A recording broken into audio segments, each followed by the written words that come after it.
सभी मित्रों का हमारा स्वागत है मैराथन क्लास संपूर्ण हिंदी। एक वीडियो में ही पहली बार 1 घंटा 45 मिनट में संपूर्ण हिंदी की क्लास खत्म होगी। इससे अलावा कोई दूसरी वीडियो देखने की जरूरत नहीं है मित्रों। सभी चीजें इसी हिंदी में करवा दी जाएंगी। बाण वर्णमाला, शब्द, वाक्य, लिंग, वचन, कारक, संज्ञा, सर्वनाम, क्रिया, कालवाच्य, विशेषण, क्रिया विशेषण, संबोधक, समुच्चय बोधक, विषय बोधक, निपात, विराम चिन्ह, समास, रस, छंद, अलंकार, भाषा और बोली के सभी के सब प्रश्न हल कर दिए जाएंगे। और इस वीडियो में एक फायदा हो रहा है, इस वीडियो में देखने से सभी को ज्यादा से ज्यादा जितने भी अभी तक परीक्षाएं हुई हैं सभी में ही इसका रखा हुआ मिलेगा। चाहे वो उत्तर प्रदेश पुलिस हो, बिहार पुलिस हो, यूपीएस उत्तर प्रदेश एसआई का हो, यूपीएसएससी का हो, पैट का हो, सभी में से इसमें आपको देखने को मिल जाएंगी। सभी प्रश्न यहाँ से ही बनते हैं, कहीं और ऐसा प्रश्न नहीं बनते हैं। सभी ध्यान दें, ये बेहद ही इम्पोर्टेंट महत्वपूर्ण प्रश्न है। आज की जो मैराथन क्लास होगी वो बहुत ही अच्छे प्रश्नों पर होगी, यानी ए टू जेड हिंदी खत्म। एक क्लास और ए टू जेड हिंदी खत्म। सभी हमने नोट्स बनाए हैं। नोट्स बनाने के बाद सभी को आप नोट्स द्वारा ही पढ़ाएंगे। ऐसा नहीं किताब में से लिए और छाप दिए। हम नोट्स बनाए, नोट्स में से पढ़ाएंगे, जिसमें से आपको बहुत फायदा मिलेगा। सभी एग्जामों में प्रश्न रखे हुए मिलेंगे। तो आज की समय न लेते हुए क्लास चालू करते हैं हमारे वीडियो को। और हिंदी की पहली हिंदी व्याकरण से चालू करते हैं, शुरू से लेकर आखिर तक खत्म करेंगे। भाषा की सबसे छोटी इकाई क्या कहलाती है?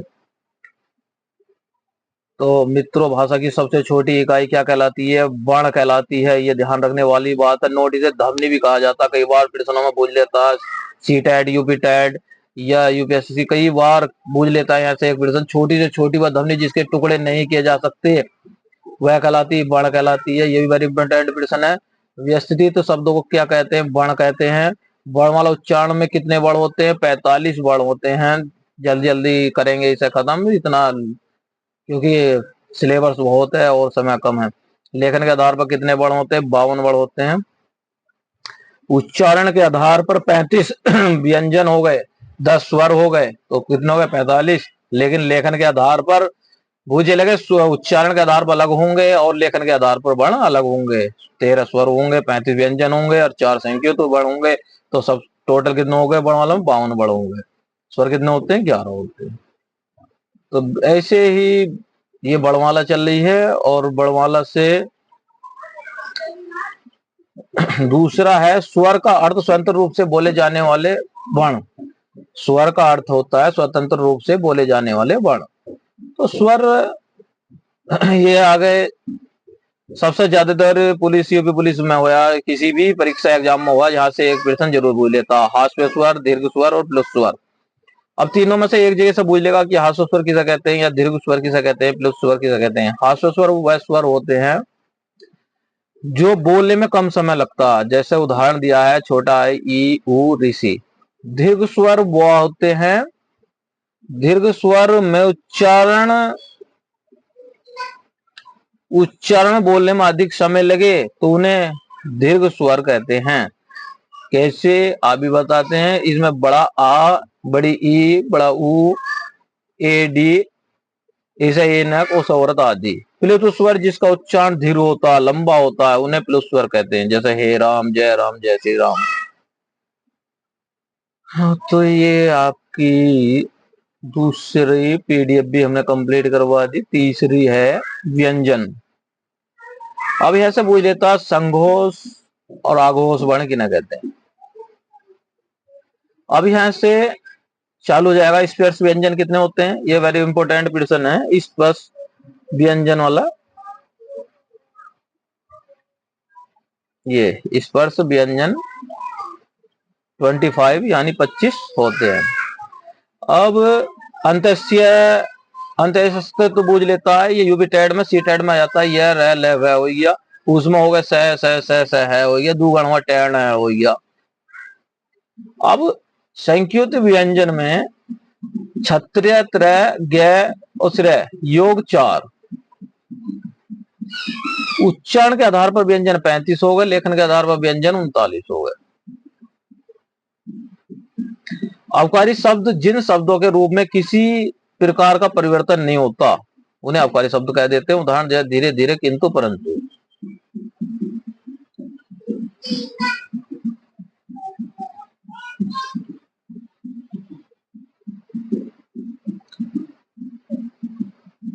सार्थक शब्द, सार्थक शब्द जिन शब्दों का कुछ अर्थ होता, यानी थोड़ा बहुत तो अर्थ होता है या कुछ अर्थ होता, यानी इनका तो कुछ अर्थ, जिन शब्दों का कुछ अर्थ होता वो सार्थक अर्थ होते हैं। उदाहरण जैसे कमल, कलम, इनका तो अर्थ है, लेकिन इसमें दूसरा पूछ सकता परीक्षा में निरर्थक शब्द, जिन शब्दों का कुछ अर्थ ही ना होता वो तो निरर्थक होंगे। उदाहरण लकम, मलक, मकल, इनका तो कोई मतलब ही ना।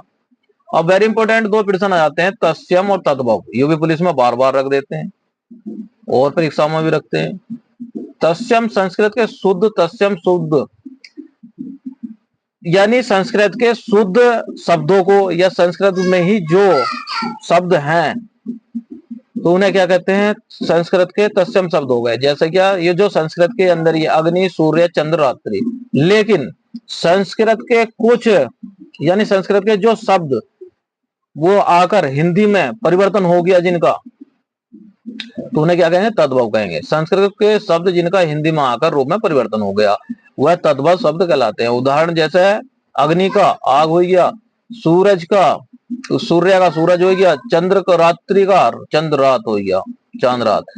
तो देश शब्द वो जो शब्द क्षेत्र में विशेष प्रचलित होते हैं।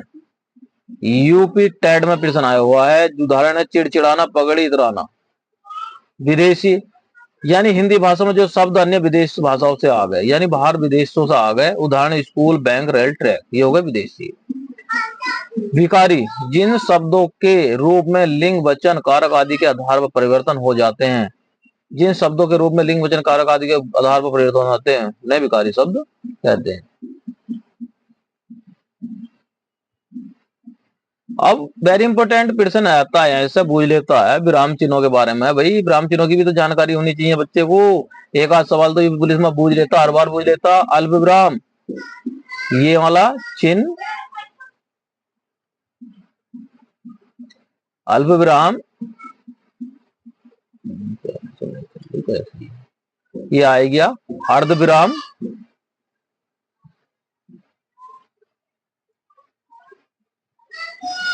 अर्ध विराम ये हो गया।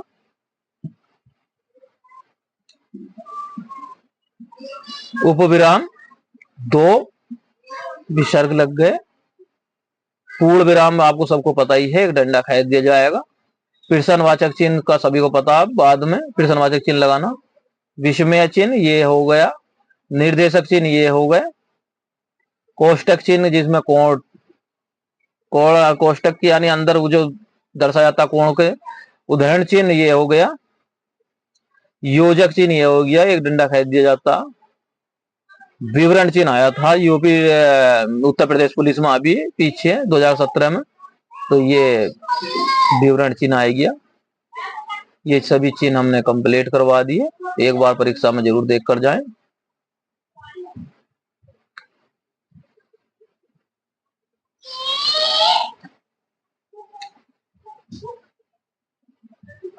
अघोष वर्ण और संघोष वर्ण। अब यहां से एक सवाल पूछ सकता है कोई सी भी परीक्षा में। अघोष वर्ण कै वर्ग में आ जाएगा, कै, ख, ग, घ, ण। च वर्ग में आ जाएगा, च, छ, ज, झ, ज। ट वर्ग में ट, ड, ड, ट, ण। अब तय वर्ग आ गया, तय, ध, ध धनु, ध दवा, ध धनु, न लगे। पै पतंग में पै पतंग, फै फल, बैवगरी, बैवटी, मजले, ऐसे ही बोल सकते हैं। अब इसमें से कैर ख के बीच में डंडा खींच देंगे, एक सीधा शॉर्ट ट्रिक बता रहा हूं। बस खैर क के बीच में एक डंडा खींच दो। अब इंगे के तो अघोष वर्ण जाएंगे और इंगे के आ जाएंगे संघोष वर्ण। कै ख अघोष वर्ण हो गया, च छ अघोष वर्ण हो गया, टैड़ अघोष वर्ण हो गया, तै थ अघोष वर्ण हो गया, पै फ अघोष वर्ण हो गया।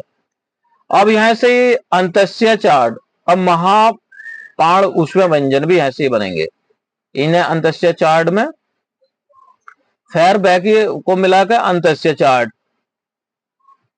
वो महाप्राण, महाप्राण उसमें व्यंजन हो जाएंगे, और अंतस्य चार्ट में फे बे मैं को मिला हो जाएंगे। इन पे ज्यादातर प्रश्न ऐसे बनता है, बस ये ध्यान विषय ग्राफ को, बस आघोष वर्ण और संघोष वर्ण, बस दो चीजें में। निम्न में कौन सा वर्ण आघोष है? ग। उसमें व्यंजन तो मैंने बता ही दिए थे आपको, उसमें व्यंजन स है, वेरी इंपोर्टेंट है। अंतस्थ व्यंजन यह रह ये भी वेरी इंपोर्टेंट प्रश्न है। नासिक वर्ण नाक से बोले जाने वाले वर्ण हैं अण।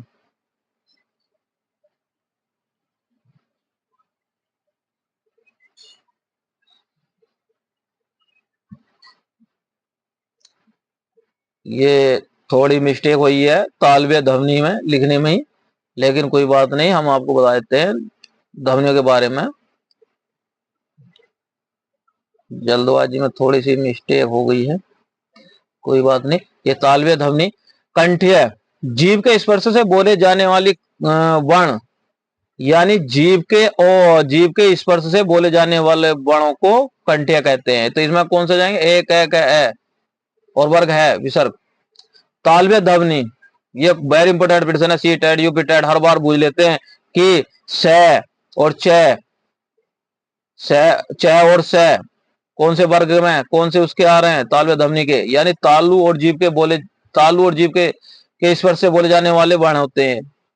मूर्धन्य और जीभ के स्पर्श से बोले जाने वाले वर्णों को, ये इसमें ऋषि ट वर्ग में र और दंत्य ध्वनि, यानी दांत और जीभ के स्पर्श से बोले जाने वाले वर्ण, तो इस तय वर्ग में जाएंगे। ल से ओष्ठ्य ध्वनि, दोनों होठों के स्पर्श से बोले जाने वाले वर्ण, जैसे छोटा ऊ, बड़ा ऊ, ये पाय वर्ग में जाएंगे। कंठोष्ठी है, कंठ और तालु के जीभ के स्तर से बोले जाने वाले वर्ण, जैसे ओसा औरत। कंठ है तालवी है, कंठ और तालु के जीभ से बोले जाने वाले वर्ण, ए से एडी। दंतोष्ठी है, दांत और जीभ और होठों के कुछ योग से बोले जाने वाले वर्ण, जैसे वत्तक यानी व। तो ये भी इसमें से एक सवाल पूछ लेता है, इसमें तो आप एकदम से लगा देंगे कहां से बोल रहा है, यानी पे पतंग, जैसे दोनों होठों के स्पर्श से बोले जाने वाले, दोनों होठों से, जैसे आप बोल के देखें पे पतंग, दोनों होठ मिल गए ना आपस में, तो आराम से एकदम देख कर लगा दो परीक्षा में। अदंत ध्वनि यानी दंत्य ध्वनि, दांत और जीभ के स्पर्श से बोले जाने वाले, जैसे दांत का भी स्पर्श हो और जीभ का भी स्पर्श हो, कैसा होगा? जैसे क्या? तय तकली, आप बोल कर देख के बिल्कुल सही बैठेंगे। और जी जैसे तालव्य ध्वनि, तालु और जीभ से बोले जाने वाले वर्ण, जैसे बोल कर देखें चरका, चरका, तो इसमें तालव्य ध्वनि है, दोनों मिलेंगे आपस में सरीपा, देखा बोलकर आराम से वही बिल्कुल फिट बैठेंगे। कंठीय, जीभ के स्पर्श से बोले जाने वाले वर्ण, यानी ये जीभ के स्पर्श से बोले जाएंगे, जैसे छोटा आ, कै कबूतर, हल करा, है सहल। तो ये सभी ध्वनि जब भी परीक्षा में आवा तो आप बोलकर एक बार जरूर देख लें कि कौन सा शब्द कहां से बोला। लेकिन इसमें वेरी इंपॉर्टेंट चीज ये भी है कि बूझ लेता है कि च और स बूझ ले, च और स कौन से ध्वनि के हैं? तो तालव्य ध्वनि के। तो ये वेरी इंपॉर्टेंट प्रश्न है जो हम आपको करवा रहे हैं आज। एक बार यहाँ से देख लें आराम से सिलो वीडियो पे। ये आ गया है, इससे कंठे आ गया, और जी तालव्य ध्वनि आ गया, मूर्धन्य आ गया, दंत्य आ गया। हमने खुद ही हाथ से नोट्स बनाए हैं जिसमें थोड़ी बहुत मिस्टेक भी हो सकती है, उसके लिए आप ये नहीं कहें जल्दबाजी में। संधि मेल, यानी ये हर बार परीक्षा में 3-4 प्रश्न रखे हुए जरूर मिलते हैं। हमने संधि शॉर्टिक तरीके से ली, थोड़ी सी मेन चीजें समझाएंगे। संधि किसे कहते हैं? दो बड़ों के मेल को संधि कहते हैं। संधि के 3 प्रकार होते हैं। पूछे लगा परीक्षा में कि संधि कितने प्रकार की होती है? संधि 3 प्रकार की होती है, स्वर संधि, व्यंजन संधि, विसर्ग संधि। लेकिन स्वर संधि के ही 5 प्रकार की होती है। स्वर संधि 5 प्रकार की होती है। कौन कौन सी होती है? ज्यादातर इसमें से ही पूछे जाता है। स्वर संधि के 5 प्रकार होते हैं ना, 5 प्रकारों में से पूछ लेते हैं। बाकी व्यंजन संधि विसर्ग संधि में बहुत कम ही पूछ पाते हैं।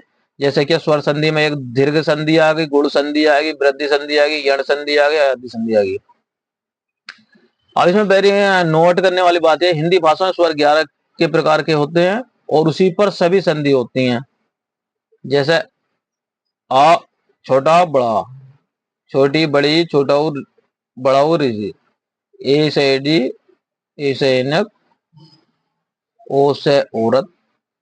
तो गुण संधि, अब इन्हें शॉर्ट ट्रिक समझ ले, जहां से प्रश्न बनेगा।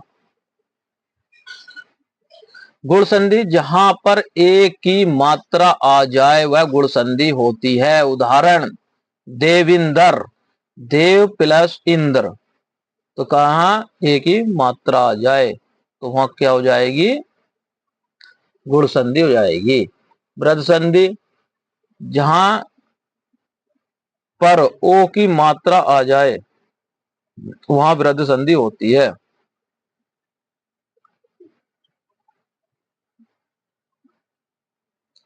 यण संधि, जहां पर छोटा ऊ बड़ी ऋषि आ जाए वहां पर यण संधि होती है। जैसे क्या, न्यून, तो न्यू, नी प्लस ऊन। अयादि संधि, भिन्न स्वर वाली संधि किसी भी प्रकार के वर्णों में पूछ सकता है। उदाहरण, पवन, पो प्लस अन, पवन। दीर्घ संधि, जहां पर आ प्लस बड़ा आ जाए यानी आ जाए वहां पर दीर्घ संधि होती है। जैसे उदाहरण देख लेते हैं, दया प्लस आनंद, तो ये हो गया जैसे हिमालय, हिम प्लस आलिया, क्या आ गया? आ गया। जहां आ जाए तो वहां ध्यान रखना एकदम से, बिना सोचे समझे दीर्घ संधि लगा दो। व्यंजन संधि, व्यंजन संधि में व्यंजन को जोड़कर जो संधि बनाई जाती है वो व्यंजन संधि होती है। विसर्ग संधि में जहां पर संधि में विसर्ग मिल जाए वहां पर विसर्ग संधि होती है।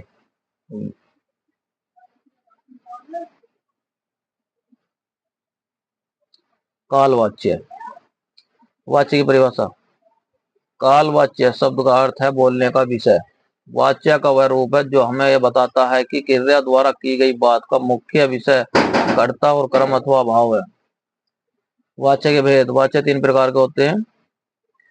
कर्तव्यवाचक, कर्तव्यवाचक जब क्रिया का मुख्य विषय कर्ता होता है, जब क्रिया का मुख्य विषय कर्ता हो, अर्थात जब क्रिया का संबंध कर्म और भाव से न होकर कर्ता से होता है, तो यह वाच्य कर्तव्य वाच्य होता।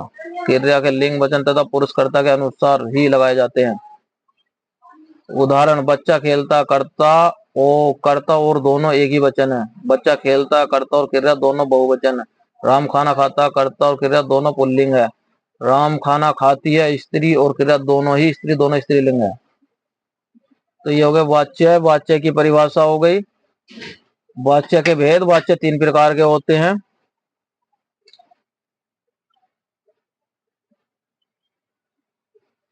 कर्मवाच्य, जब क्रिया का विषय कर्ता न होकर कर्म होता है तो वह वाच्य कर्मवाच्य होता है।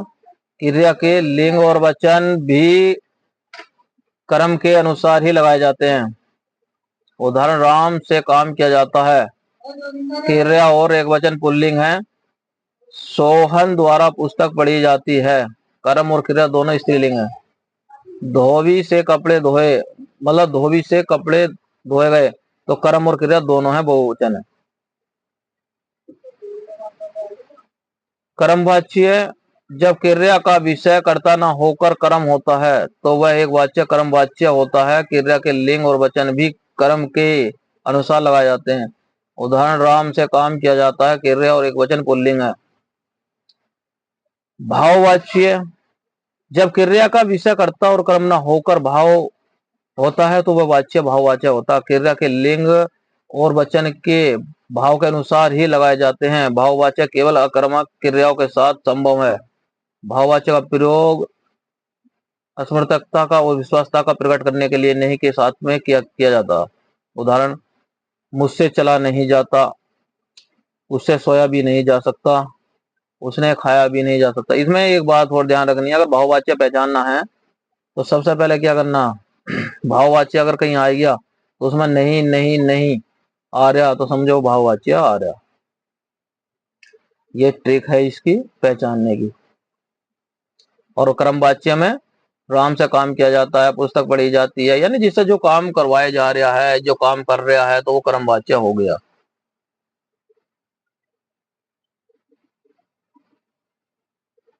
समास वेरी इंपोर्टेंट प्रश्न है समास। इसमें से एक दो सवाल जरूर मिलते हैं। दो या दो से अधिक शब्दों से मिलकर बने हुए नए सार्थक शब्द को समास कहते हैं। समास 6 प्रकार के होते हैं। अविभव समास, जिस समास का पहला पद अव्यय तथा प्रधान हो उसे अविभव समास कहते हैं। पहला पद छोटा हो गया, फिर प्रधान हो गया, जैसे प्रति दिन, जन्म, साहस। तो इसमें देखें पहला पद ही आ गया निकल का, इसमें छोटा हो गया जन्म साहस। तो इसमें पहचान लेना, बीच में काट कर देख लेना कि जैसे क्या साहस, तो साहस को सा प्लस हार्स, तो पहला पद तो छोटा होना चाहिए, दूसरा बड़ा होना चाहिए, तो वो कौन सा जाएगा, वो समास आ जाएगा अविभव समास। एक शब्द कई बार आता है, उसकी दूसरी पहचान भी यह है अविभव समास की कि एक शब्द कई बार आता है तो उसे भी अविभव समास कहते हैं। उदाहरण के तौर पर जैसे हाथों हाथ, हाथ प्लस हाथ, दिनों दिन, दिन प्लस दिन, तो ये अविभव समास के उदाहरण होकर पहचानने की ट्रिक होगी। तत्पुरुष समास, जिन समास में समास द्वारा दूसरा पद प्रधान होता तथा दोनों पद के बीच कारक चिन्ह लुप्त हो जाते हैं उसे तत्पुरुष समास कहते हैं। दूसरा पद छोटा होता है, जैसे राजपुत्र, राजा का पुत्र, तो छोटा पद हो गया।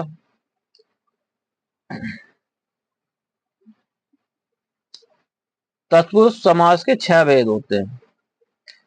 कर्म तत्पुरुष समास को लोप, करण तत्पुरुष समास के द्वारा का लोप, संप्रदान तत्पुरुष के लिए का लोप, और अपदान तत्पुरुष से अलग होने का, और संबंध तत्पुरुष का की का लोप, और अधिकरण में मैं पर। उदाहरण के तौर पर समझाते हैं ट्रिक के, जब समझ में आएगा। कर्मधारय समास, जिस समास का उत्तर पढ़ प्रधान होता है तथा पूर्व पढ़कर उत्तर पद में उपमान उपमेय का तथा विशेषण में का संबंध होता है उसे कर्मधारय समास कहते हैं। पहला पद विशेष हो गया, दूसरा पद की तुलना होती है, विग्रह करने पर मध्य में जो समान आता है, जैसे इसे पहचानने का कर्मधारय समास को सबसे बढ़िया चरण कमल, कमल के समान है चरण, महापुरुष, महान है जो, लाल मणि, लाल है मणि जो, यानी इस में जो सबसे बढ़िया जो पहचानने कर्मधार समास में जो कर्म के आधार पर है, चरण कमल जो कमल के समान चरण है, महापुरुष यानी महान है जो, ये हो गए कर्म के आधार पर। द्विगु समास, जिस समास का पहला पद संज्ञा वाचक हो द्विगु समास कहते हैं।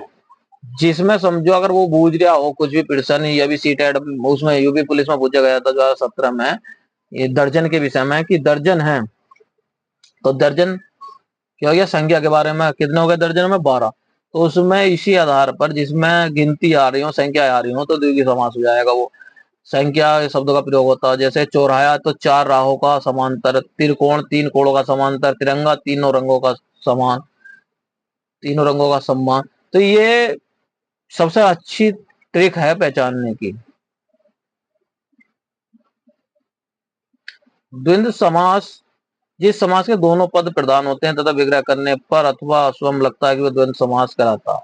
अब इसकी ट्रिक है, दोनों शब्द एक दूसरे के उल्टे होते हैं। इसके द्वंद्व समास जहां जावा देख लियो कि उसके दोनों ही शब्द एक दूसरे के उल्टे होंगे, पाप और पुण्य। पाप भी है और पुण्य भी हो रहा, सुख है तो दुख है, गुण है और दोष है, ये ऐसा भी हो सकता है परीक्षा में रख कर। बहुविर्वी समास, इस समास में कोई भी पद प्रधान नहीं होता, दोनों पद मिलकर किसी तीसरे पद की मोह संकेत करते हैं, यानी ये तीसरी ओर संकेत करते हैं, विग्रह करने पर तीसरा अर्थ निकलता। जैसे अभी देखते हैं तीसरा अर्थ क्या निकलता।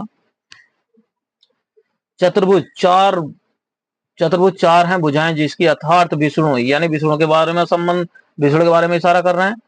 लंबोदर, लंबा उदार जिनका अर्थार्थ गणेश, गणेश के विषय में बात चल रही है। यानी दो, एक तो कहने वाला, अरे एक मतलब एक जो कह रहा है और जिसके विषय में कह रहा है, लेकिन दोनों जिसके विषय में इशारा कर रहे हैं, तीसरा तीसरा यानी विष्णु, यानी दोनों मिलकर जो इस प्रधान, दोनों पद मिलकर जो इस तीसरी तरफ इशारा कर रहे हैं। गिरधर, गिरी को धारण करने वाला अर्थात श्री कृष्ण। यदि प्रश्न ऐसा दिया गया विकल्प में कर्म धारण द्विगु विरोधी तीनों हैं, तो आपको हमेशा ब्रूहि पद पर ही टिक करना होगा, जैसे नीलकंठ। यदि प्रश्न में ऐसा दिया हुआ, एक बार और देख लें, यदि प्रश्न में ऐसा दिया है कि विकल्प में कर्म धारण द्विगु विरोधी तीनों हैं, तो आपको हमेशा बहु विरोधी पर ही टिक करना होगा, उदाहरण जैसे नीलकंठ।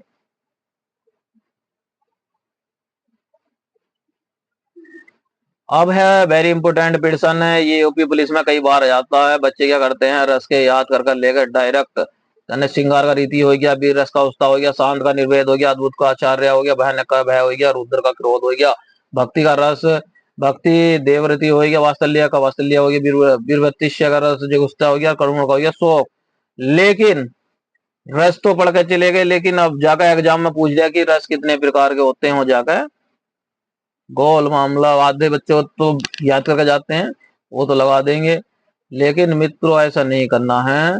सबसे बढ़िया है, पहले उसे देखो रस कितने प्रकार के होते हैं, 10 प्रकार के होंगे। और मुझे लगा परीक्षा में करुण मतलब करुण रस को लेने के, करुण रस के साथ कितने रस और हैं, 9, 10, 7, 5, तो आपको 10 ही लगाने हैं, क्योंकि वो भी तो इसके साथ ही लेना है।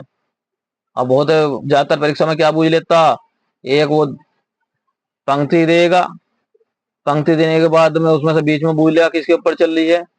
जैसे कि मान लो श्रृंगार रस चल रहा है, तो दोहे में से तुलसीदास के किसी में से भी ठा सकता है एक पंक्ति। करुण रस, सबसे पहले उदाहरण समेत समझाते हैं। जहां पर दुख प्रकट होता है वहां करुण रस होता है। शादी को मात्र 2 दिन हुए और उसका पति मर जाता है, तो वहां करुण रस होता है। यानी इसका अब जैसे क्या, एक वृक्ष पे बगले रह रहे हैं, अब बगले रहने पर उदाहरण समझ लिए, बगले रह रहे हैं, बगले रहने पर उस पर अचानक ही पेड़ में आग लग जाती है या बिजली गिर जाती है, तो वो पेड़ पर से बगले तो उड़ जाते हैं, लेकिन उनके घोंसले और पेड़ जल जाता है। तो वहां एक कहावत भी आई थी कि फल खाए इस वृक्ष के, तो जहां वहां बगले अपनी मन की बात रखते हैं कि फल खाए और बीट लदेड़ी सब काम यहाँ करे, पेड़ पर रहने के बाद भी हमने, और आज ये पेड़ जल गया। तो जहां उन्हें दुख हो रहा है कि हमारा घर उड़ सब जल गया, यानी या उसकी 2 दिन हुए शादी को और पत्नी मर गई या पति मर जाता, तो जो करुण रस होता तो वहां शोक उत्पन्न होता, उसे करुण रस कहते हैं। दुखी जीवन की एक इसकी लाइन में, दुखी जीवन की कथा रही क्या कहूं आज, ऐसे भी पूछ सकता। जहां दुख की बात आ रही हो वहां डायरेक्ट करुण रस लगा दो परीक्षा में।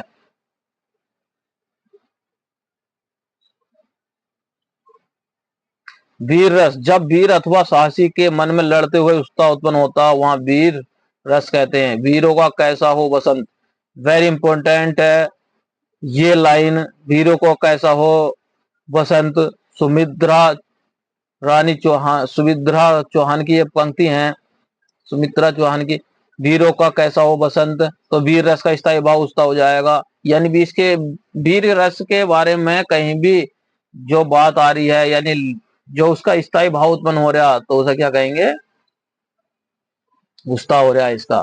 बूझ लेगा कि वीर रस का स्थायी भाव बताओ, तो उसका।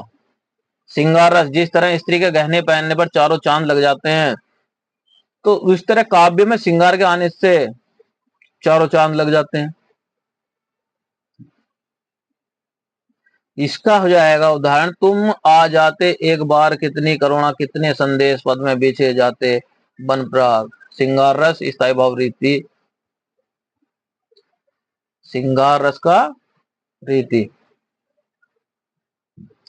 और इसमें जो मेन मेन है वो याद करने वाली चीज जो है ज्यादातर इंपोर्टेंट ये, जैसे क्या श्रृंगार रस का रीति हो गया स्थायी भाव, वीर रस का उस्ता हो गया, शांत रस का निर्वेद हो गया, अद्भुत रस का आचार्य हो गया, भयानक रस का भय हो गया, रुद्र का क्रोध हो गया, भक्ति रस का देववृत्ति हो गया, वात्सल्य का ये वात्सल्य हो गया, करुण रस का जो शोक हो गया। ज्यादातर प्रश्न है जो बूझता है हर एक परीक्षा में, एक तो करुण रस बूझ लेगा, स्थायी भाव शोक, और वात्सल्य रस का वात्सल्य हो गया ये बूझ लेगा, और एक बूझेगा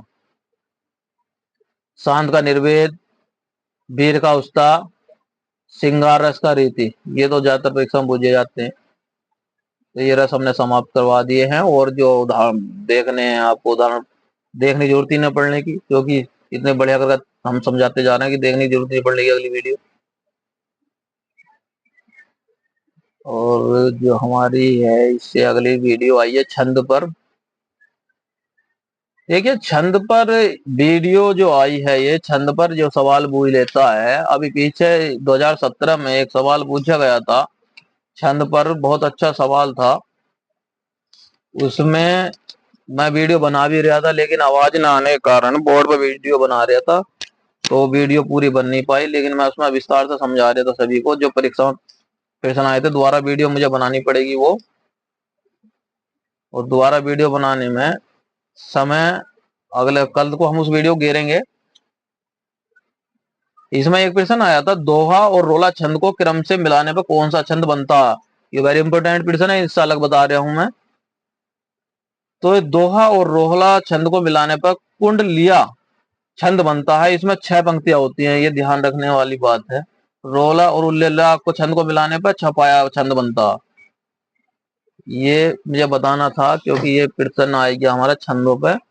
छंद के भेद, छंद 2 प्रकार के होते हैं, मात्रिक छंद और वार्णिक छंद। मात्रिक छंद जिस छंद के प्रत्येक पंक्ति चरण में मात्राओं की निश्चित संख्या नियम होता है, उसे मात्रिक छंद कहते हैं। उदाहरण दोहा, चौपाई आदि। इनमें जो है चौपाई में हो या दोहे में हो या आदि में, इनमें सब में जो बिल्कुल फिक्स रहता है मामला, जितने भी वो रखते हैं। वार्णिक छंद जिस छंद की प्रत्येक पंक्ति चरण में वर्णों की निश्चित संख्या नियमित होती है, उसे वार्णिक छंद कहते हैं। उदाहरण संदर्भजा, उपेंद्र वजा आदि। चरणपाद किसी छंद का लक्षण के जितने वाक्य अथवा वाक्यांश में एक बार पूरा घटित होता है, उसे चरण कहते हैं। दल अधिकार छंदों में एक चरण एक पंक्ति में लिखे जाते हैं, तो 2 चरणों में मिली हुई एक दोया। अब जाते हैं वेरी इंपॉर्टेंट प्रश्न पर, चालू कर देते हैं। ज्यादा परीक्षा में आते हैं, ज्यादा ना पढ़ते हुए हमने मेन प्रश्न लिए हैं, ज्यादा बकवास बाजी इसमें वीडियो में नहीं करने की, क्योंकि क्या फायदा, जो परीक्षा मारे उसी लो। दोहा अर्ध मासिक छंद है, जिसमें 24 मात्राएं होती हैं। दोहे में ध्यान रखने वाली बात है, 24 होंगी, 24 मात्रा होंगी, लेकिन बूझेगा कि 24 मात्रा होती है, तो इसमें प्रथम और तृतीय चरण में जो 13-13 मात्राएं होंगी, प्रथम और तृतीय चरण में 13-13 मात्राएं होंगी, द्वितीय और चतुर्थ में 11-11 मात्राएं होंगी। अब दोहे का एकदम से उल्टा बूझ लेगा, दोहे का उल्टा क्या होगा बताओ जल्दी। सोरठा, सोरठे में भी अर्धमात्रिक छंद होता है, ये दोहे का विलोम उल्टा होता है, अर्थात जिसके विषम चरण होते हैं। इसमें प्रथम और तृतीय चरण में 11-11 मात्रा हो जाएंगी, ये दोहे का उल्टा हो जाएगा उसका। और इसमें द्वितीय और चतुर्थ चरण में 13-13 मात्रा हो जाएंगी। जहां पर स्वर आ जाए, इसकी एक ट्रक भी है, अगर दे दे परीक्षा में, इसमें से सोरठे में से दे दे आपको एक पंक्ति दे दे, और पंक्ति पहचाननी कैसे है, तो इसमें सबसे आसान तरीका है कि उसमें एक स्वर आ जाएगा, जैसा ए ई ओ आ जाए, ई ओ आ जाए। चौपाई, चौपाई का तो बिल्कुल आकर नीचे लगा दो। चौपाई के प्रथम तथा तृतीय चरण में सब में 16-16 मात्रा होंगी, द्वितीय तृतीय चरण में भी 16-16 मात्रा होंगी। चौपाई में सबसे 48 मात्राएं होती हैं। इसका इंपोर्टेंट प्रश्न यहाँ निकल गया, यानी चौपाई में सबसे कितनी मात्रा होती है, 48। उदाहरण ये दे सकते हैं, आप लगा सकते हैं, 16-16-16 प्रथम तीसरे चतुर्थ में।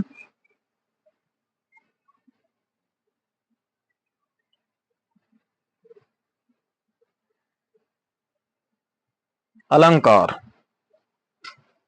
अलंकार 2 प्रकार के होते हैं। बूझ लेगा परीक्षा में अलंकार कितने प्रकार के होंगे, बहुत बालक बताएंगे भाई हमने तो यार पढ़ा था 9-10 प्रकार के पढ़े थे, लेकिन शुरू से समझो इस बात को। अलंकार 2 प्रकार के होंगे, शब्द अलंकार, अर्थ अलंकार। अलंकार, शब्द अलंकार और अर्थ अलंकार। शब्द अलंकार के 3 प्रकार होंगे, और अर्थ अलंकार के होंगे 9 प्रकार। कौन कौन से होंगे, अनुप्रास वर्ण, यमक अलंकार, और श्लेष अलंकार। अब अर्थ अलंकार में 9 प्रकार कौन से होते हैं? रूपक अलंकार, उपमा अलंकार, उत्प्रेक्षा अलंकार, अतिशोक्ति अलंकार, विभावना अलंकार, भ्रांतिमान, संदेह, असंगति, मानवीकरण। अब विस्तार से देख लेते हैं ना। शब्द पहले देखेंगे, शब्द अलंकार की तरफ से देखेंगे। शब्द अलंकार में सबसे पहले अनुप्रास वर्ण, अनुप्रास अलंकार, जहां वर्ण कई बार आ जाए।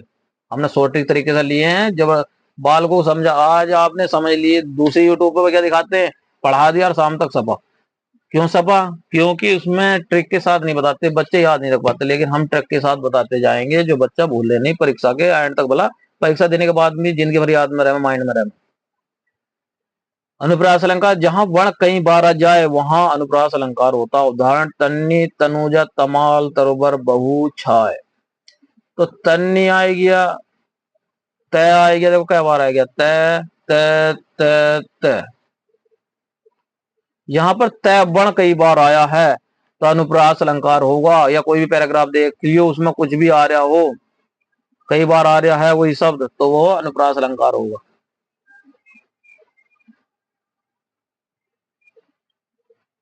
यमक अलंकार, वेरी इंपॉर्टेंट प्रश्न है, यूपी पुलिस में भी आया था, कई बार आ चुका है प्रश्न। यमक अलंकार में एक शब्द 2 बार आ जाए वहां यमक अलंकार होगा। ये बात ध्यान रखनी। काली घटा का घमंड घटा, काली घटा का घमंड घटा, कई बार आ गया? 2 बार तो ये आ गया। चंचल चांद की चंचल किरणें खेल रही हैं थल थल जल में, तो चंचल चांद की चंचल किरणें, तो चंचल चंचल कई बार आ गया? 2 बार आ गया। क्या हो गया? बताओ बच्चों, क्या हो गया मित्रों? यमक अलंकार।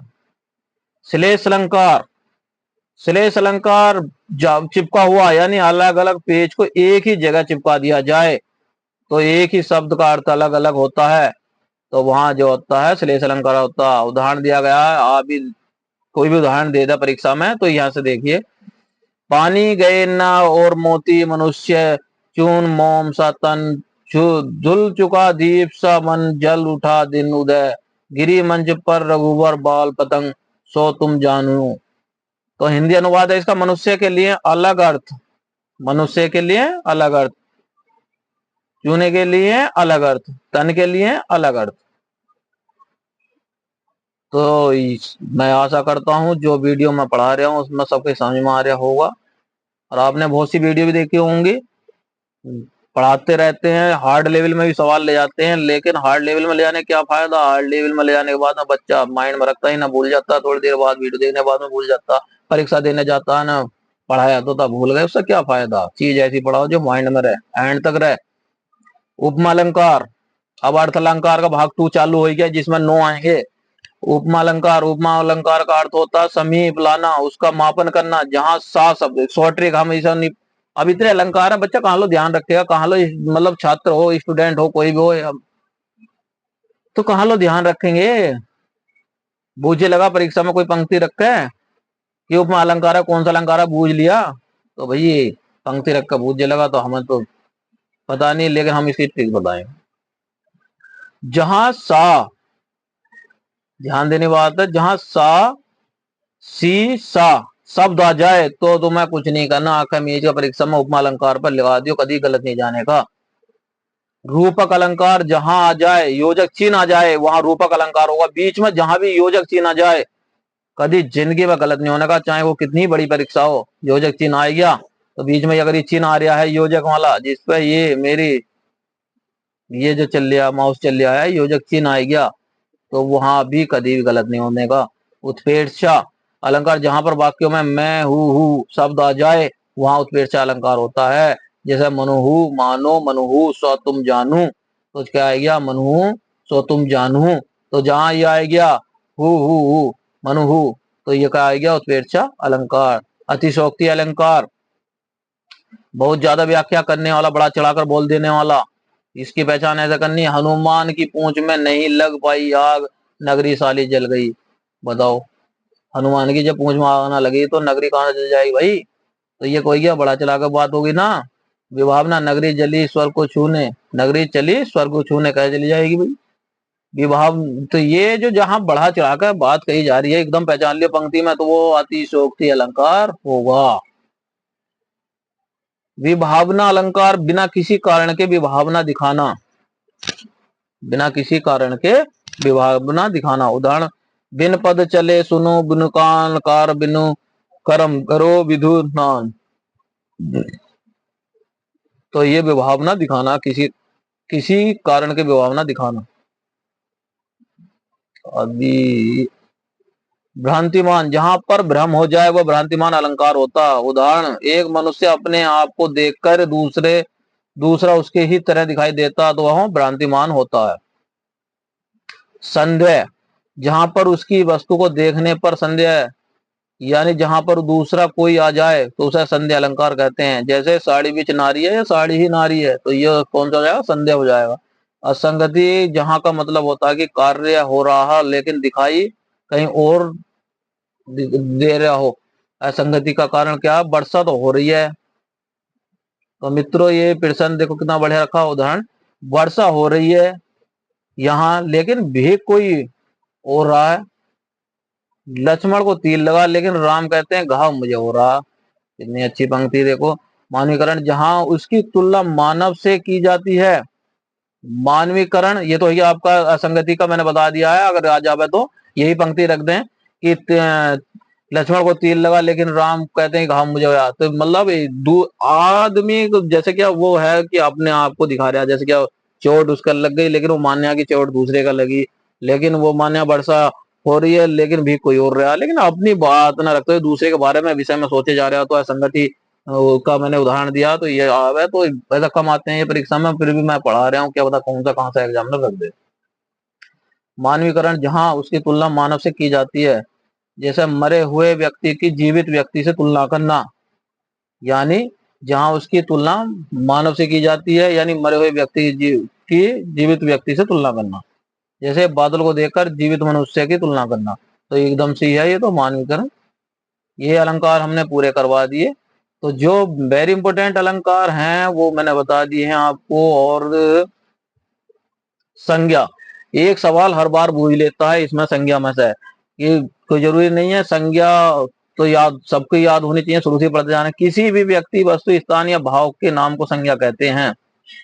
अब प्रश्न ऐसा पूछ लेता है, स्थान, व्यक्ति, वस्तु, स्थान।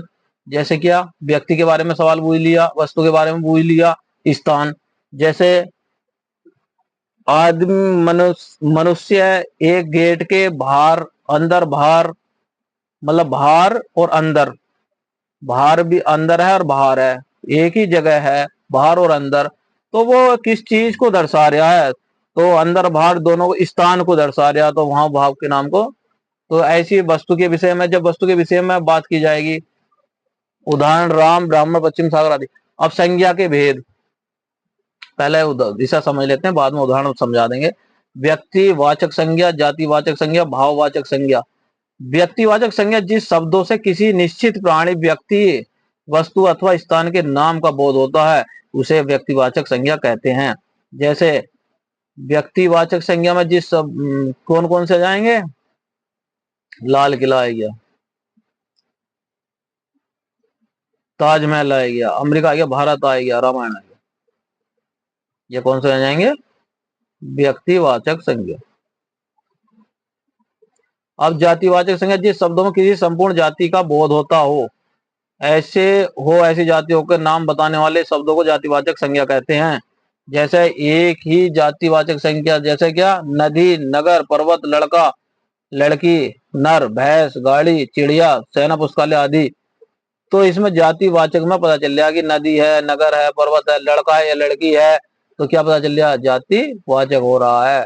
भाववाचक संज्ञा किसी पदार्थ के गुण, धर्म, दोष, अवस्था, स्ताव, भाव आदि भावों को बोध कराने वाले शब्दों को भाववाचक संज्ञा कहलाते हैं। उदाहरण, भाववाचक संज्ञा में जैसे भाव प्रकट हो रहा है कि भाव में बुढ़ापा आ गया, मोटापा आ गया, पशुता आ गया, मानवता आ गया, नारीत्व आ गया, मित्रता आ गया। तो भाव होता है जैसे क्या सुबह उसने बहुत अच्छी चाय पी, तो वहां भी भाववाचक संज्ञा, तो वो भाव द्वारा प्रकट कर रहा है। लेकिन उदाहरण के तौर पर अगर आप जावे लाइन में रखा हुआ बूझे लगा, बुढ़ापा मोटापा में से या किसी में से भी एक में मिलाकर लाइन बना दे तो भाववाचक संज्ञा। गुण धर्म दोष अवस्था स्वभाव आदि, स्वभाव के ऊपर है ये, किसी पदार्थ के गुण धर्म दोष अवस्था या स्वभाव आदि के भावों का बोध कराने पर जो भाववाचक संज्ञा कहलाता। किसी को कोई डाउट नहीं होना चाहिए, डाउट है तो हमें कमेंट करके लिखें, पूछ सकते हैं, एक बार, दो बार, तीन, चार, पांच बार, जब तक परीक्षा पढ़ाते रहेंगे कमेंट करके हमसे पूछते रहें। कोई गलती है तो उसे सही करेंगे।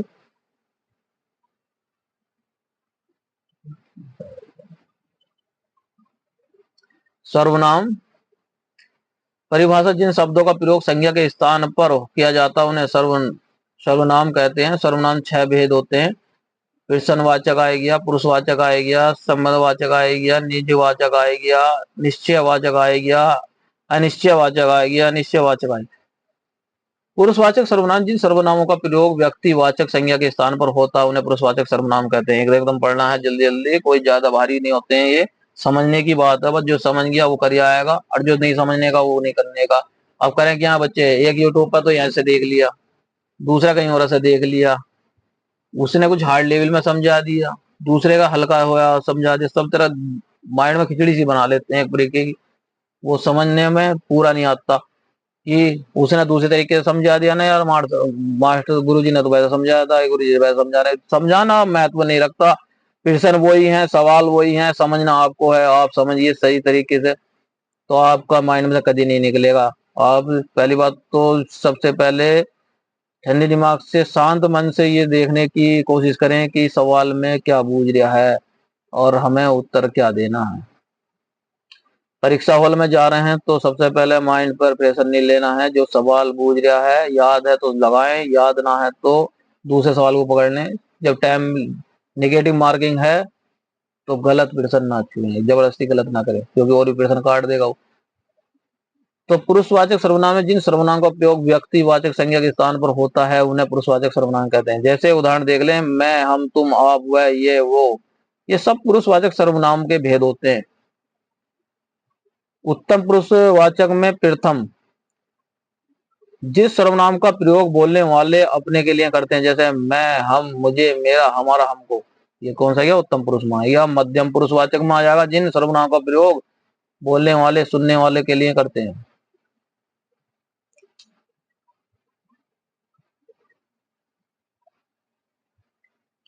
प्रश्न वाचक सर्वनाम वह सर्वनाम है जो वाक्यों के प्रश्नवाचक बना देते हैं। कौन आता है प्रश्नवाचक, ये प्रश्नवाचक लगा हुआ होगा प्रश्नवाचक। अन्य पुरुषवाचक, जिस सर्वनाम का प्रयोग बोलने के वाले किसी अन्य पुरुष के लिए वो करते हैं, यानी अन्य पुरुषवाचक में अन्य के लिए करेंगे, भाई सीधी सी बात है सोचने की। तो वह यह उसका है, उसको, उसका आदि को देना तो अन्य पुरुषवाचक आ गया। निजवाचक सर्वनाम में जो पुरुषवाचक सर्वनाम अपनेपन का बोध कराता है उसे निजवाचक सर्वनाम कहते हैं। जैसे मैं अपने कपड़े अपने आप धोऊंगा तो कौन सा हो गया, निजवाचक हो गया। तुम अपने आप चले जाओ तो ये कौन सा हो गया, निजवाचक हो गया। निश्चयवाचक सर्वनाम में जो वह सर्वनाम है जो किसी निश्चित व्यक्ति या वस्तु का बोध कराते हैं उन्हें निश्चयवाचक सर्वनाम कहते हैं। जैसे वह सो गया, वह हमारा परिवार है, वह इस, यहाँ वहां, इस पर, यह वैसा ही आदि। तो निश्चयवाचक यानी निश्चित बता रहा है कि ये चीज हमारी है, या वह सो गया बिल्कुल निश्चित करेक्ट बता रहा कि ये चीज है। जैसे कि ये हमारा परिवार है बिल्कुल बता रहा, कॉन्फिडेंस से बता रहा, यानी पूरे पक्के दावे के साथ कह रहा है। वह सो गया तो कौन सा जाएगा, निश्चयवाचक सर्वनाम हो जाएगा। अनिश्चयवाचक सर्वनाम में जिन सर्वनाम में किसी निश्चित व्यक्ति अथवा वस्तु का बोध ना हो उसे अनिश्चयवाचक सर्वनाम कहते हैं। जैसे कोई छात्र स्कूल जा रहा है तो अब इसमें निश्चय अनिश्चयवाचक में तो यही है कि कोई छात्र स्कूल जा रहा तो निश्चित तो है नहीं, कोई मतलब कौन जा सकता, भाई कोई भी जा सकता। भिखारी कुछ दे दो तो भिखारी कोई भी हो सकता। संबंधवाचक सर्वनाम में जिस सर्वनाम में से वाक्यों में किसी दूसरे सर्वनाम से संबंध स्थापित किया जाए तो संबंधवाचक सर्वनाम कहते हैं। विशेषण, जो शब्द संज्ञा सर्वनाम की विशेषता बताते हैं उन्हें विशेषण कहते हैं। जैसे मोटा, गंदा, काला, गोरी, सुंदर, मोटा, लड़का, दौड़ नहीं पाता, सुंदर मोटा लड़का दौड़ नहीं पाता। तो संज्ञा सर्वनाम विशेषता बताता है, जो शब्द संज्ञा और सर्वनाम की विशेषता बताता है, सही है। विशेष्य जिन संज्ञा का सर्वनाम शब्दों की विशेषताएं बताई जाती है उन्हें विशेषण कहते हैं।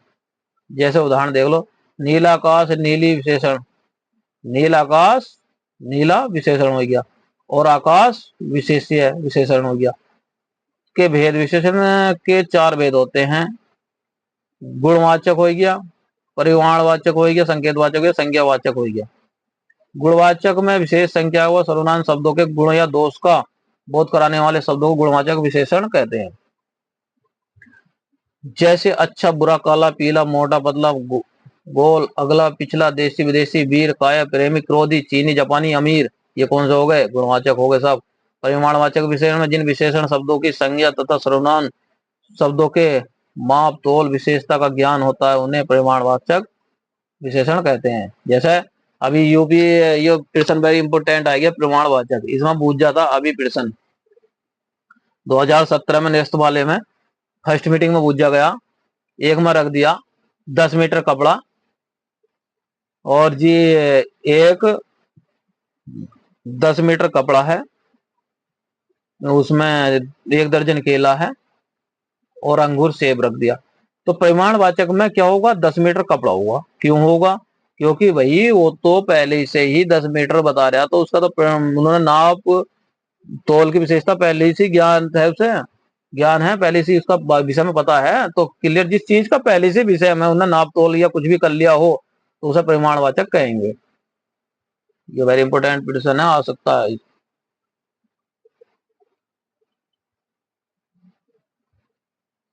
संकेतवाचक विशेषण, संकेतवाचक विशेषण व सर्वनाम है, सर्वनाम में जो किसी संज्ञा की ओर संकेत करते हैं संकेतवाचक विशेषण सर्वनामिक विशेषण कहलाते हैं। जैसे लड़की बड़ी चालाक है, यह गाय किसकी है? तो भाई यह संकेतवाचक है, तो संकेत तो कर रहे हैं, वह संकेत कर दिया, वह लड़की बड़ी चालाक है तो संकेत कर दिया, यह गाय किसकी है, ये भी संकेत कर दिया। तो ये संकेतवाचक की पहचान है। संज्ञावाचक विशेषण, जो विशेषण किसी संज्ञा की या संज्ञा का किसी या क्रम का जो बोध कराए उसे संज्ञावाचक विशेषण कहते हैं। जैसे 5 धाम, 100 रुपए, 10वां भाग, जितने भी अजामा इस पर गिनती वाले शब्द अजामा उन्हें संज्ञावाचक आंखें मीच के लगा दो, कोई दिक्कत नहीं, बिल्कुल भी। तो बहनों और भाइयों जुड़े रहे हमारे YouTube चैनल पर, आखिर तक वीडियो देखें। मैराथन क्लास चल रही है, 52 मिनट की हो चुकी है। हमने कही थी कि 1.5 घंटा 40 मिनट में इस क्लास को या 45 मिनट में खत्म करेंगे, लेकिन आप हमारे साथ जुड़े रहे हैं तो जल्दी हम इस क्लास को खत्म कर देंगे। एक ही क्लास ये देखनी है आपको, किसी भी परीक्षा में कोई सी भी क्लास देखने की जरूरत नहीं है। जो प्रश्न बनेंगे और बाहर से भी कोई प्रश्न रखते हैं इससे अलग, पहली बात तो इससे अलग रखने के नहीं, इनके आधार पर प्रश्न रखे जाएंगे, जो भी रखे जाएंगे इनमें से बनाए जाएंगे। अगर रखते भी हैं तो हम उसकी क्लास घेर देंगे।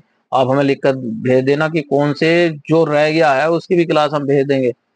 विशेषण, जो शब्द संज्ञा सर्वनाम की विशेषता बताते हैं उन्हें विशेषण कहते हैं। जब मोटा गंदा, ये मोटा गंदा काला गोरी सुंदर मोटा लड़का दौड़ नहीं सकता, ये शायद मैंने क्लास ये तो बता दिया है, सॉरी। अगला पेज खोल लेते हैं, ये भी बढ़ा दिया है संकेतवाचक, और ये आ गया है लिंग। संज्ञा के जिस रूप से पुरुष जाति अथवा स्त्री जाति का बोध होता है उसे लिंग कहते हैं। लिंग के भेद 2 प्रकार के होते हैं, पुल्लिंग स्त्रीलिंग। पुल्लिंग, जिन शब्दों से पुरुष जाति का बोध होता है उसे पुल्लिंग कहते हैं। जब बालक, कुत्ता, मोर, दादा, चाची आदि। अभी परीक्षा में पूछ लेता है कि बालक या कुत्ता या मोर स्त्रीलिंग है पुल्लिंग, तो आपको पुल्लिंग लगाना है। स्त्रीलिंग में जिन शब्दों में स्त्री जाति का बोध होता है उसे स्त्रीलिंग कहते हैं। जैसे बालिका, मोरनी, दादी, चाची आदि। मुझे लगा दादी, बताओ अभी स्त्रीलिंग है पुल्लिंग, तो आपको स्त्रीलिंग लगाना। 1 नंबर का सवाल पूछ लेता है। हम छोड़ ही नहीं रहे हैं ना छोटी सी छोटी चीज भी, क्यों नहीं छोड़ रहे? सिर्फ आपके लिए कि आपको बेहतर दे सकें यूट्यूब के चैनल के माध्यम से। वचन, संज्ञा के जिस रूप से उसकी संज्ञा अर्थात एक या एक से अधिक होने का बोध हो उसे वचन कहते हैं। एक वचन, बहुवचन।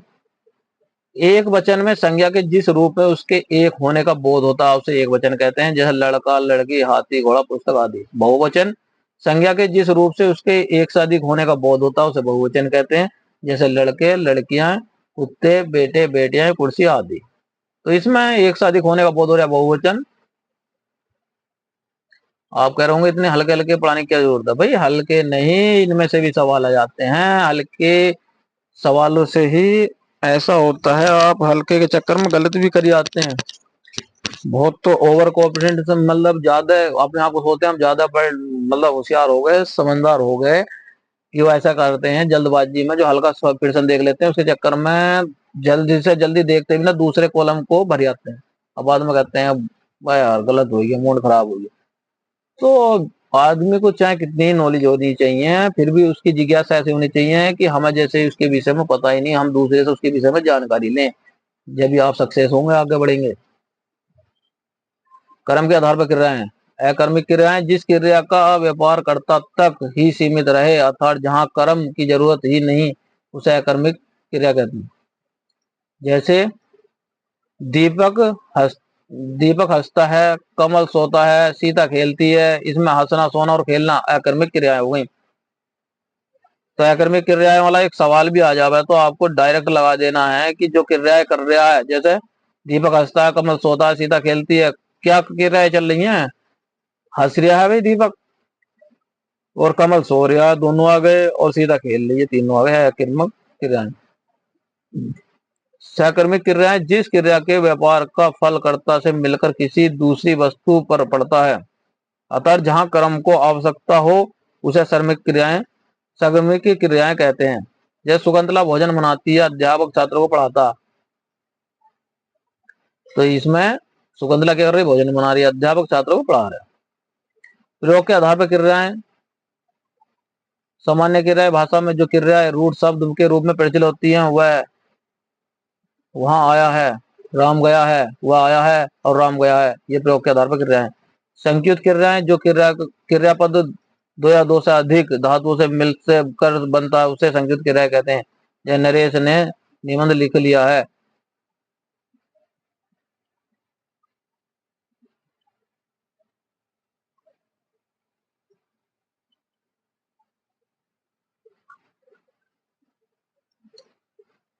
अब इसमें से पूर्वकालिक क्रियाएं करता जिस क्रिया को पहले या करके बाद में दूसरी क्रिया करता है उस पूर्वकालिक क्रियाएं कहते हैं। अनुराग दूध पीकर सो गया। ये सवाल छोड़ो सब, लेकिन ये इंपोर्टेंट प्रश्न है ये। इसमें नाम धातु क्रिया संग सर्वनाम विशेषण शब्दों से बनने वाली क्रिया है। नाम धातु में सब बुझ लेता है। एक सवाल उत्तर प्रदेश पुलिस में कई बार पूछा। जैसे हाथ हथियाना, आप अपनाना। हाथ हथियाना और आप अपनाना। तो इसमें आप अपनाना हो गया, हाथ हथियाना हो गया, ये नाम धातु क्रिया संग सर्वनाम विशेष शब्दों से बनने वाली क्रियाएं हैं। तो इस वाले से में बूझ लेता है नाम धातु में से।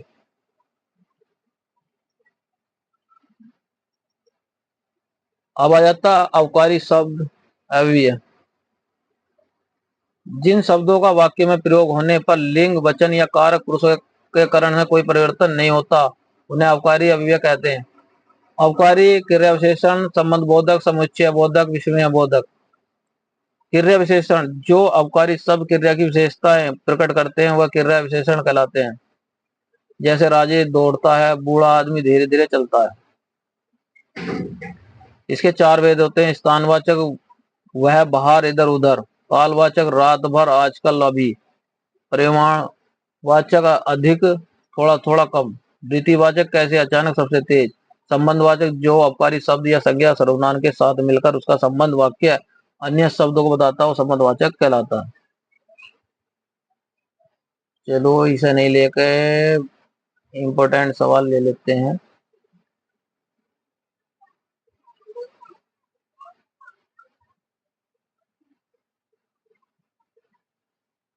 कारक।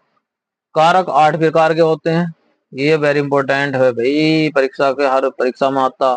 कर्ता ने कर्म को करण के द्वारा संप्रदान के लिए संबंध संबंध से अलग होना।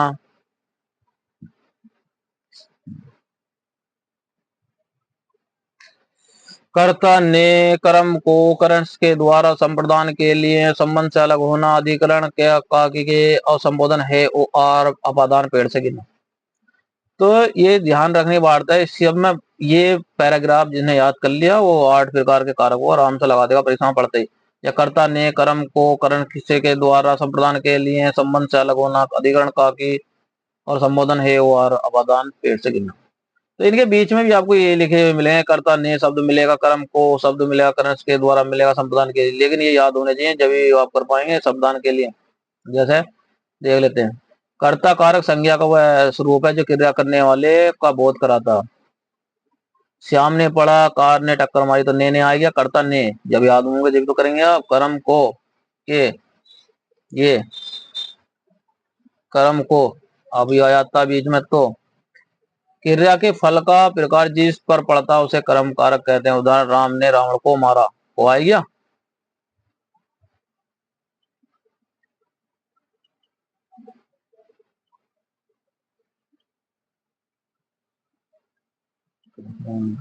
कारक चलो कारक तो आपने देख लिया, बस ये पैराग्राफ वेरी इंपॉर्टेंट है। पर्यायवाची शब्द आंख का इंपॉर्टेंट जो है, लोचन चक्षु नेत्र नयन लोचन हो गया। आकाश का अंबर गगन नभ व्योम आसमान हो गया। आग का अग्नि दीपक पाक दहन ज्वाला न हो गया। अजय का अजित परिचित अपरिचित अपराजय हो गया। आभूषण का अलंकार गहन भीषण हो गया। अहंकार का दंभ सब दर्प अभिमान घमंड हो गया।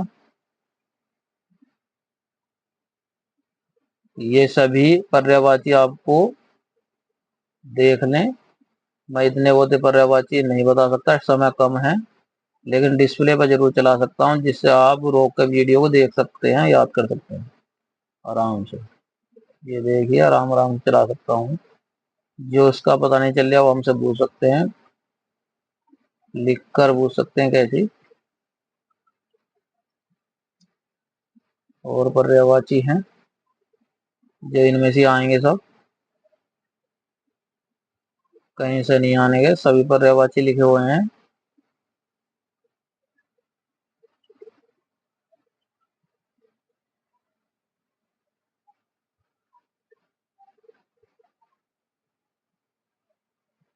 ये सारे टोटल पर्यायवाची हो गए। आप इसमें से रोक कर वीडियो को देख सकते हैं, क्योंकि इतने पर्यायवाची हम नहीं करवा सकते। विलोम शब्द, इन्हें भी आप वीडियो को रोक कर आराम से देख सकते हैं। अंधकार का प्रकाश हो गया। जैसे विलोम शब्द तो आप अधिकतर कर ही देंगे, जो हार्ड हैं उन्हें देख लेना, और जो हल्के आप कर आएंगे। आकाश का पाताल हो गया। जैसे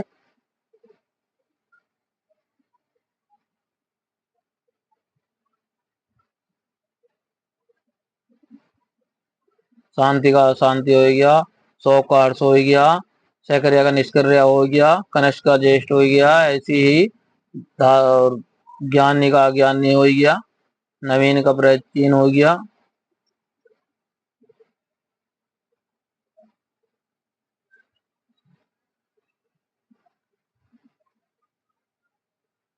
उपसर्ग आ गए और प्रत्यय आ गया, इसे समझाएंगे, क्योंकि इसमें जो है अधिकतर हर बार परीक्षा में दो उपसर्ग प्रत्यय के यूपी पुलिस में 4-5 प्रश्न रखे हुए मिलते हैं।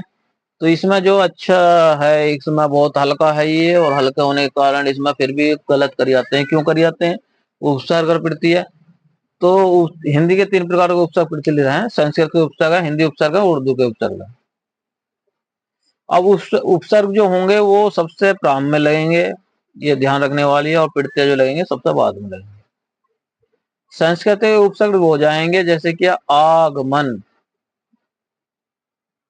अपकार, अत्यंत, अनुज, प्राय, प्रायव्य। तो ये इसमें जो आएगा, आप आएगा, ये वाला अति आएगा, पहले अनु आएगा और प्राय आएगा, ये जो हो गए संस्कृत के हो गए। अब हिंदी के उपसर्ग अत्यय, अवर्जित, अधमरा, अध्यापका, निडर, निकम्बा, श्रेष्ठ, संयोगी। तो इसमें सह आएगा, शुरू में लग जाएगा, सु आएगा, श्रेष्ठ आएगा, नी, निडर हो गया, अद अद हो गया, ए हो गया, अथा। उर्दू के कमजोर, हमराहा, खुशिया दिल, बदबू। तो कम प्लस जोर कमाई गया, हमरा पर हम आई गया, खुशाई दिल आ गया, खुश आ गया, बदबू पर बद आ गया। तो ये उपसर्ग हो गए वो पहले लग जाएंगे। उपसर्ग ये हैं पृथ्वी की, मैं दूसरी पीढ़ी अभी आ गई हमारी। पृथ्वी है जो शब्दांश शब्द के अंत में लगकर अर्थ में परिवर्तन देते हैं कर देते हैं, उन्हें पृथ्वी कहते हैं। पृथ्वी के प्रकार कृत्य पृथ्वी है, द्वितीय पृथ्वी है। कृत्य पृथ्वी क्रिया का धातु के अंत में प्रयुक्त होने वाले पृथ्वी को कृत पृथ्वी कहते हैं। इनके मेल से बने शब्दों को कृतज्ञ कहते हैं। इनमें संज्ञा विशेषण बनता, जैसे बाला, तो जैसे गाने वाला, तो इसमें बाद में आ गया वाला। होनहार, तो होना प्लस हार, तो हार आ गया। छलिया, तो छलना प्लस या। कारक, का प्लस अक। तो इसमें सीधी बात है, जो बाद में लग रहा हो उसे हटा लो तो फिर तो हो गया।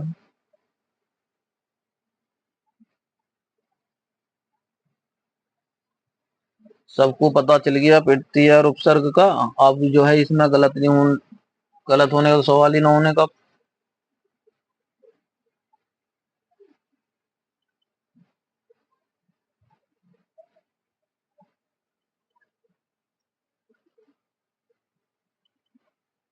अब रचनाएं याद कर लेते हैं जो वेरी इंपॉर्टेंट हैं, प्रश्न बनते हैं, अधिकतर यहाँ से भूल लेते हैं। मुंशी प्रेमचंद की रचना, जन्म देख लेते हैं 1880, मृत्यु 1936। रचनाएं हैं इनकी, गोदाम है, क्या क्लब है, गबन है, सेवा सदन है। इसमें से पूछ लेता है इंपोर्टेंट कौन सी है। इसमें कार्य क्लब हो गई, रंगभूमि हो गई, प्रेमचर्या हो गई, ये वेरी इंपॉर्टेंट है। गोदाम वगैरह भी पूछ लेता।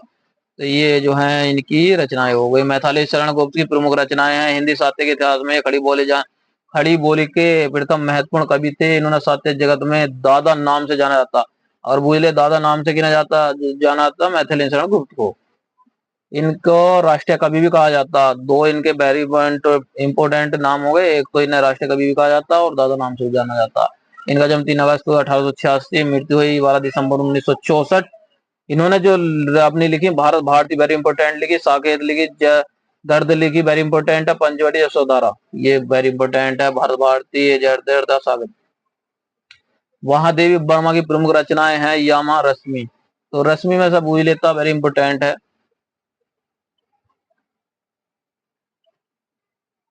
सूर्यकांत त्रिपाठी निर्मला की जो प्रमुख रचनाएं हैं, कुकुरुमता है, अनमिका है, परिमल है, परिमल वेरी इंपोर्टेंट है। सुमित्रा कुमारी चौहान की प्रमुख रचनाएं हैं। झांसी की रानी वेरी इंपोर्टेंट है, बुझ लेता झांसी की रानी के बारे में कोई सी परीक्षा में।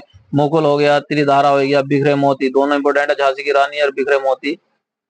सूरदास भगवान श्री कृष्ण के ऊपर लिखा है ना, सुर सागर है, सुर 25 है, सुर सावली है, सत्य लहरी है। तो इसमें से जो इम्पोर्टेंट है सत्य लहरी में से, और सुर 25 है, ये इसमें से दो इम्पोर्टेंट आ रहे हैं। जयशंकर प्रसाद सबसे इम्पोर्टेंट, जयशंकर प्रसाद में से भूल लेता।